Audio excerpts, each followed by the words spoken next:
Hammaga salom aziz do'stlar. Bugun men Cobalt avtomobilini 6 yil mindim. 6 yil minganimda nimalarni almashtirdim? Yangi Cobalt olmoqchi bo'lganlar nimalarni almashtirishga kerak? Necha ming kilometr yurganda almashtiriladi? Qanaqa almashtiriladi? Mashina qanaqa yuradi? O'zimni fikrlarimni bildiraman. Birinchi bo'lib motor qismida keladigan bo'lsak, men birinchi 2,5 ming kilometrda moyni almashtirganman filtri bilan. Har 8000 kilometrda, 9000 kilometrda ham ba'zida almashtiraman. Har 8000 9000 kilometrda almashtiraman. Hozirgi yurgan masofam 2020-yil olgan bo'lsam, hozir 2026-yil bo'ladigan bo'lsa 55 ming yurdi. Endi men uncha ko'p yurmayman. Shuning uchun detallarini men bu havo filtri har 10 ming kilometrda almashtiraman. Antifrizni bir marta kamayganiga ustiga dalivka qilib qo'ydim. Keyin boshqa detallarni hozir men har necha ming kilometrga yurganda almashtirganimni aytib boraman. Demak, svechadan keladigan bo'lsak, svechani bilasizlar. Svecha bu o'sha benzinni yoqib beradigan maxsus o'sha qurilmasi. Men svechani 40 ming kilometr yurganda almashtirdim. O'zi yaxshi zavod bo'lmay qoladigan vaziyatga kelib qoladi. O'zini svechasini GM svechaga almashtirdim. Svech hozir 54 ming yurgan bo'lsam, men 40 mingda almashtirganman svechasini. Keyin tormoz kalotkalarini almashtirdim. 35 ming kilometrda almashtirdim. Tormoz kalotkalari ham o'zi chiyillab qoldi. Men yaxshi yurdim. Chunki tormoz kalotka bilasizlar, ko'p tormoz bosganda ba'zilarda 40 ming kilometrda ham adashma 30 ming 25 ming kilometrda ham o'zi yilib qoladi. Lekin menda 35 ming kilometr chiqdi, chunki men uncha ko'p tormoz bosmayman, o'shanga qarab yuraman. Demak 35 ming. Keyin pampersini almashtirdim. Pampersini bilasizlar, bu bakning ichidagi nimadan, benzindan pryamoy filtr bo'lib keladigan narsa. Men pampersini bu sidinaning tagida bo'ladi. Mashinani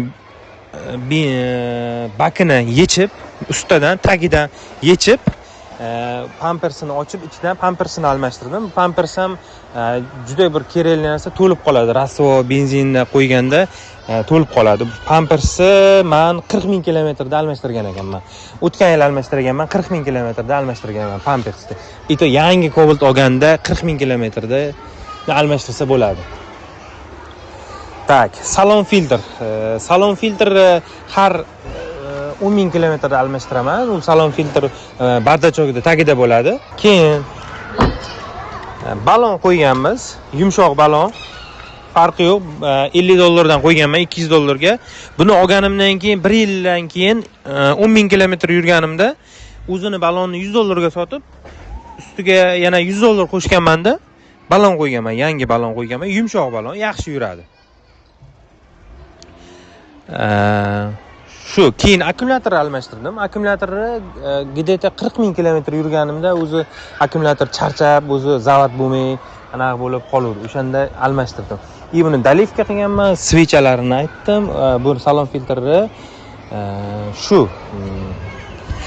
Bu qismida shu. Men zashita qo'ydirmaganman motorga, zashita qo'ydirmaganman.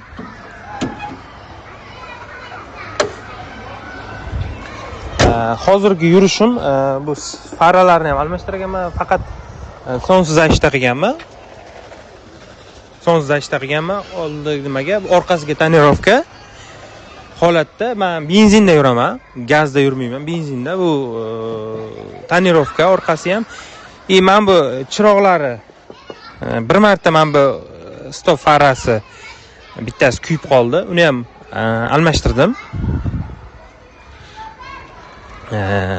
Shu keyin men bu nimamga, chexolimga o'sha 6 yil bo'ldi. O'sha 6 yil oldin qo'ygan chexolim oldi rasvo bo'lib ketdi quyoshda, lekin orqasidagi chexol 6 yil davomida turibdi.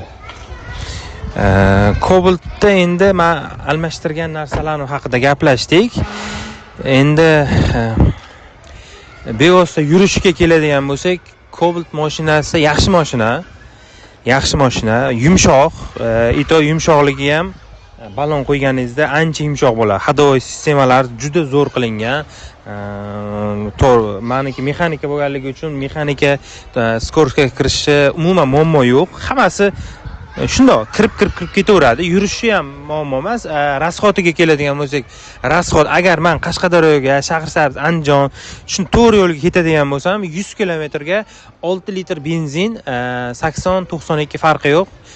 Shuni mo'ljallab olaverasizlar. Agar pryamoy 400 kilometr tekis ketadigan bo'lsanglar, o'shanga 24-25 ta benzin ichadi. Ito bu 90 kilometr 100 km/soat tezlikda yurganingizda, agar tezlikni oshirsanglar, rasxot shunga yarasha ko'tarilib ketaveradi. Xo'p, mashinani orqasiga yuk ortsanglar, ito normalniy bo'ladi, lekin orqasiga bagajda yuk bo'lmasa, orqaga o'tirganlar juda o'ynaydi mashina, lekin oldida o'tirganda zo'r. Mashinani tezlanishlari Cobalt o'zi 105 ta ot kuchi. Tezlanishi normalniy. Muammo yo'q. Faqat plus tomonlaridan bittasi yana buni faralar juda yorug'. Nimalari juda zo'r qilingan. Keyin yana bir narsa esimdan chiqib ketibdi. Mana cho'tkalarni ham men bir marta almashtirganman. Malibu uchun qo'yganman. Yaxshi o'ziniki rezinasi qotib qolganida uchun bitta almashtirib yuborganman o'zini. Boshqa Malibunikiga. Malibuniki endi yaxshiroq deyilgani uchun zo'r. Shunaqa yaxshi. Keyin Cobaltda yaxshi narsalardan bittasi bu kolonkalari, audio sistemasiga alohida bitta respekt, like bossanglar arziydi audio sistemasiga. Hamma anaqa mashinadan prям cho'tka qilingan, baslari ham, boshqa narsalari ham zo'r. Mana men hozir zavod qilaman. Meni mashinam 2020-yil olingan. 2020-yil olingan. Hozirda men hozir zavod qilib ko'rsataman. 54,000 kilometr yurdi. 54,500, почти 55,000. Hozir rasxot shahar ichida 10 ta, shahar tashqarisida 6 ta. Hozir men buni injektorini hali tozalamadim, lekin shu o'ylab turibman, shu 60,000 atrofida bo'lguncha men injektorni ham tozalashim kerak, chunki bu toza benzin yo'q, baribir benzin iflos bo'ladi. Shuning uchun injektorni har doim tozalab yurish kerak. Men endi qildirmoqchiman, lekin shu paytgacha injektorni tozalamaganman. Krupniy masala uchun endi men Cobalt olmoqchi bo'lganlarga, Cobalt olsam bo'ladimi deb yurganlarga, Cobalt olsanglar bo'ladi, agar sizlar faqat komfortni, qulaylikni istasanglar. Agar sizlar tuning qiziq qilaman, mashinani chiroyli qilaman desanglar, Cobalt olmanglar. Cobaltni chiroyli qilib bo'lmaydi. Cobalt o'zi tuning uchun emas. Tuning qilmoqchi bo'lsanglar, Gentra. Cobalt qilmoqchi bo'lsanglar, Cobalt ichida qulayligi. Cobalt bitta minus tomonlaridan biri sidiniyasi juda kichkina, baland mashina. Balandligi plus, sidiniyasi kichkinaligi minus. Baland turadi, yo'lga yurganda hamma narsasi yaxshi qilingan, ishlab chiqarilgan. Orqasi ham keng, bemalol 3 kishi ketadi.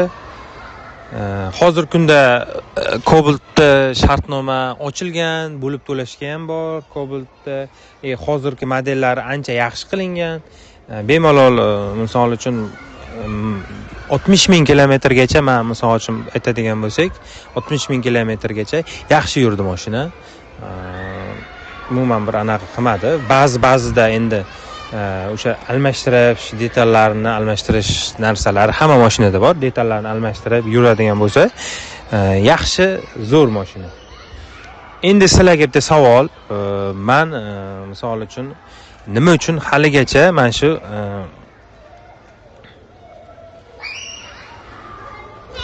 faralarini LED svet qo'ymaganman. O'zini svetida turibdi. led qo'ymaganman, oq qo'ymaganman. Nima uchun men buni qo'ysam bo'ladi? Shunda olib ustaga almashtirdim. Shuni bitta plus tomoni bor, o'zini farasini. Shuni kommentariyada yozib qoldiringlar. O'sha to'g'ri javob berganga o'sha maxsus sovg'amiz bor. Led qo'yish plusi bu o'zini farasini plusi juda ko'proq. O'shani topganga kommentariyaga fikringizni bildiringlar. Nima plus tomoni bor. Agar video yoqqan bo'lsa, like bosinglar, kanalga obuna bo'linglar. Agar sizlarda savollar bo'lsa, bemalol kommentariyada murojaat qilinglar. Hozircha bizda shu. E'tiboringiz uchun rahmat. Bizani ijodimizni qo'llab-quvvatlaganlarga, negativ yozayotganlarga ham rahmat. Hammaga sog' salomat bo'linglar.